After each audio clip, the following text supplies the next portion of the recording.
This is the FM Gold channel of All India Radio. In the program News Analysis, we now bring you a discussion on the glorious history of Indian Navy. The participants are Rear Admiral Sanjay Vatsayan and Ajay Banerjee, journalist. Today is the Navy Day. The Navy Day is celebrated each year on December the 4th. It is a very important significance. Rear Admiral Vatsayan, could you please tell our listeners what does Navy Day entail and why December 4th? The 4th of December is a very important day for the Indian Navy because it was on this day that we carried out a very successful attack on Karachi during the war in 1971. As you would all know, Pakistan attacked us on the evening of 3rd of December, and the very next day the Indian Navy was able to carry out a very successful missile attack on the ships outside the Karachi harbour, wherein we were able to sink one of their destroyers, Khyber, one minesweeper, Muhafiz, and also one merchant vessel which was carrying goods that could have helped them in their war-waging abilities. So it's a very important day, red letter day for us. Sir, military historians often say that after Indian Army's attack on Karachi harbour and also the Karachi refinery, Pakistan's outreach in the Arabian Sea almost stopped, and from December 5th onwards, Indian Navy dominated the Arabian Sea. Is it true? Absolutely. We carried out this attack on the 4th of December, and this was followed by another attack on the 8th of December, which was named Op Python, in which we carried out a very successful attack and sank one of the oil tankers which is required to fuel the ships at sea. We also carried out an attack on the same day which ensured that the Karachi oil storage was aflame, and this resulted in severely degrading the capability of the Navy as well as the country to wage the war further. So then the Navy decided that we will have December 4th as the Navy Day. Is it correct? Absolutely. 4th of December that's why celebrated as the Navy Day.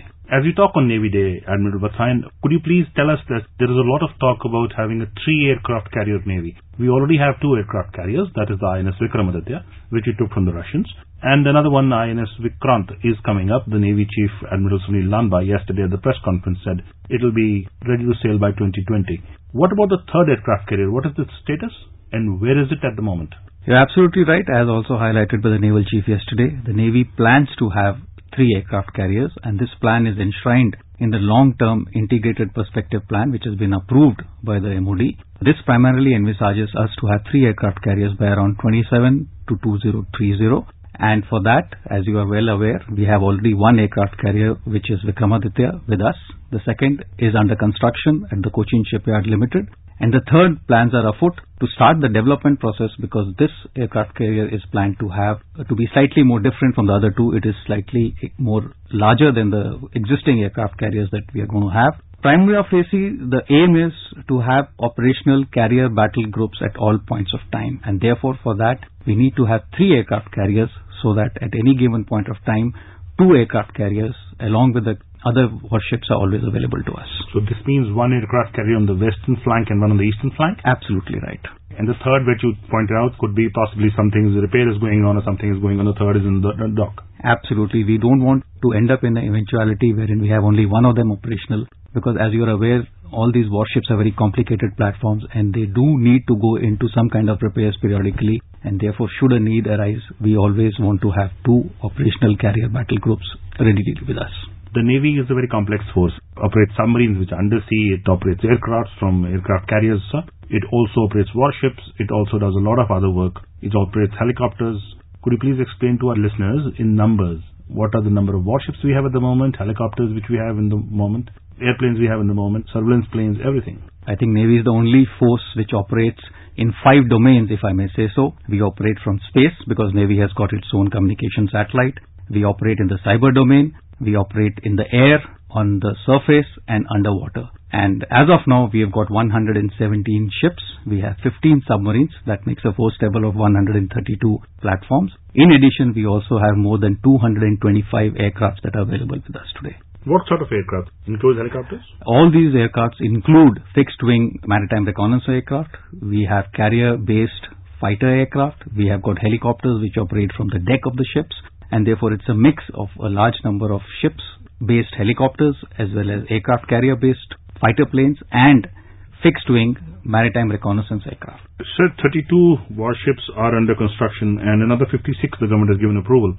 So possibly we will be a 200 warship or a vessel navy in another 2 decades or something like that. How do you see it progressing? We have 32 warships under construction, and the government has accorded the acceptance of necessity for 62 more, which includes 6 submarines. These ships are planned to be inducted within the next 10 to 12 years. As you are aware, building a navy is a very long-drawn process, and it takes a lot of time to construct these complex weapon platforms, and therefore we expect all these ships to be inducted within the 10 to 12 years. When these ships come in, we also talk of being a net security provider in the Indian Ocean. What kind of net security provider do we do? What the role do we do in the island territories, in the nations within the Indian Ocean region? What is the role we play out? The Navy has been given the role of being a net security provider in the Indian Ocean region. And as you are aware that the economy of the country is growing, and it is now established fact that the economic growth of the country is inextricably linked to safety and security of our maritime domain. And to ensure that it is the Indian Navy which is the flag bearer to provide this safety and security to our maritime assets in the Indian Ocean in our areas of interest. Our primary area of interest is basically the Indian Ocean region as well as the Bay of Bengal and the Arabian Sea, and it is here that the Indian Navy has the capability to operate with its blue water platforms, and while doing so we also provide capacity building and capability enhancements of our friendly foreign countries, especially the smaller island nations which are based on their requests. We do provide them support in terms of training, in terms of enhancements in their capabilities with respect to platforms, infrastructure, etc. So the net effect is that we are able to ensure safety, stability and security in this area, which is going to ensure that economic growth remains unimpeded and we continue on this growth trajectory for the years to come. So to break it down further for our listeners, this economic growth and securing the economic growth you talk about, does it mean that the Navy plays an active role in securing the safety of our merchant vessels? The Navy has had a ship permanently deployed in the Gulf of Aden since 2008, and till to date, I am happy to share with our countrymen that more than 4,000 ships, both Indian and foreign flagged, have been successfully escorted by the Indian Navy during the last 7 to 8 years. And we have also ensured that a large number of piracy attempts which were carried out by the pirates in that particular area have been thwarted by the active efforts of our Indian Navy. And therefore, this is a prime example as to how Navy ensures that our trade flows safely in this very important area that we are talking about. So we often hear in the media that large volume of Indian trade moves on the sea. What is this volume in, say, dollar terms or in terms of numbers?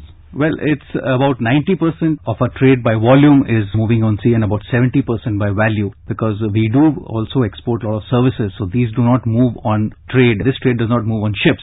But 90% by volume definitely moves on ships, which are container ships and bulk carriers, oilers, etc. We are also importing raw material. A large part of our energy comes from abroad, that is oil and gas, and therefore all this deserves and requires a lot of safety and security. So we ensure that the maritime domain is safe and secure for our ships to ply.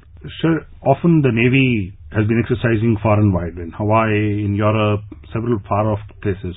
Is it the time has come that the Navy can truly be called a blue water Navy? First question. And the second question linked to it, sir. This blue water ability, how long it has taken to come in place? I'll answer your second question first with an example that when I was a cadet in 1985, I embarked a ship which went all the way to Manila, Philippines. Therefore, you can imagine that the concept of blue water Navy, which we are talking of now, is actually been with the Navy for quite some time. And when we look at back 40 years, 30, 35 years almost, we can say that the ships had the capability to go far off seas and operate in the areas that we are talking today. Coming to first question now, we are operating with a large number of foreign countries, friendly foreign countries. As of date, we have bilateral exercises with 14 navies. We have trilateral exercises. We also participate in certain exercises where we are specially invited, like the ADDM and the RIMPAC. And therefore, Indian Navy, because of its professional standing that it has in the world over now, a large number of our friendly foreign countries do want to interact with us on a regular basis. And we are always extending a hand forward to ensure that our bridges of friendship are built across seas. Sir, I'll take you on to coastal security. It's a hotly debated topic. 26/11 attacks on Mumbai. After a few weeks, the Navy was designated as the net security or the lead agency for coastal security. The Navy Chief yesterday answered a few questions on it at his press conference.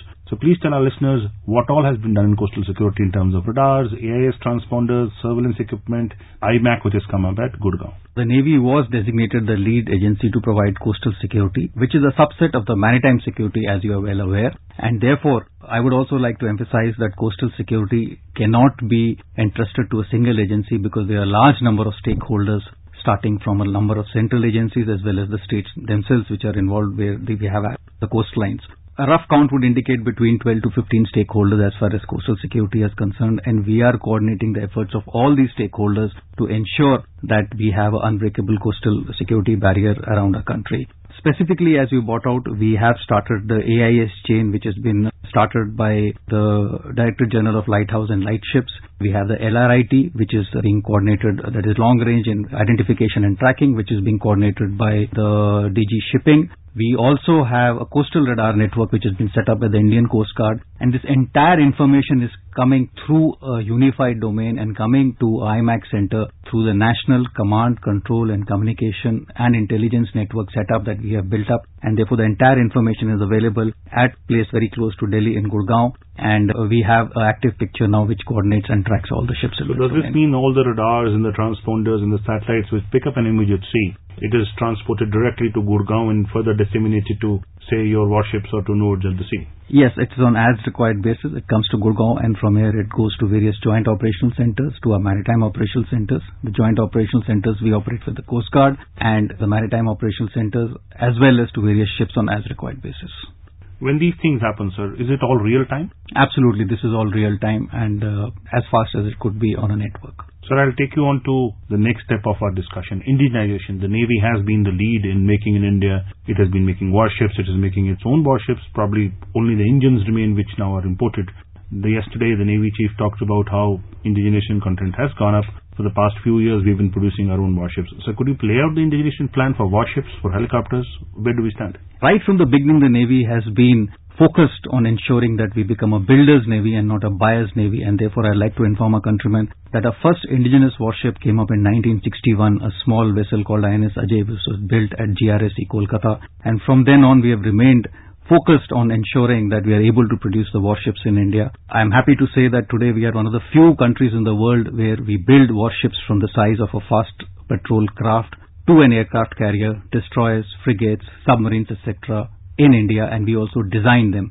Specifics, if you want, then today there are 32 ships that are under construction in various Indian shipyards, both private and public. In addition, we also have acceptance of necessity, as I brought out, for 62 more vessels, which include submarines. All of them are going to be constructed within the Indian shipyards. The Navy has been totally focused on Indianization, and just to give you some other facts, in the last 4 years, more than 80% of the acceptance of necessity which has been given by the Defence Acquisition Council has been to Indian vendors.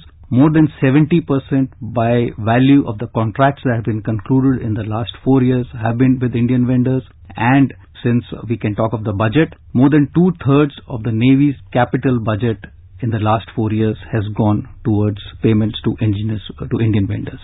So the Navy has long talked about its ability to operate at sea. How do we operate at sea? We have an aircraft carrier which flies fighter jets, dominate the area. We also have submarines which go under the sea and keep an eye on other people. And we also have various kinds of warships which carry various kinds of arsenal, including the BrahMos and the LRSAM. How many ships today have the BrahMos, and how many more will have?